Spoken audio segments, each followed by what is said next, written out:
చెరపకురా చెడేవు అంటారు. చెడుని నేర్పకురా నువ్వే నాశనం అవుతావు, చెడుతావు అంటారు. పాకిస్తాన్‌కి ఇప్పుడు అదే నడుస్తోంది.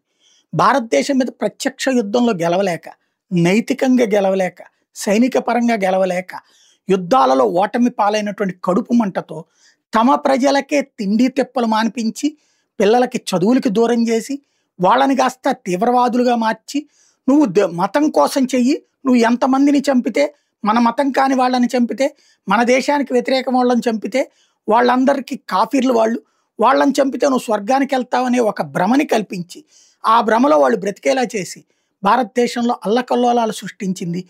యుద్ధం పరోక్ష యుద్ధం చేసింది.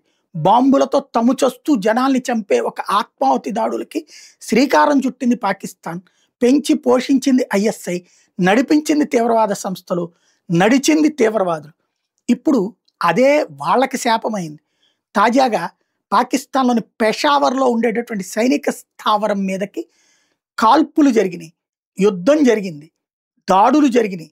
ఎట్లయితే మన దగ్గర పఠాన్‌కోట్ అప్పుడు మన సైనిక యూనిఫామ్‌లో వచ్చి మన వాళ్ళని చంపేసిన పాకిస్తాన్ తీవ్రవాదులు ఉన్నారు.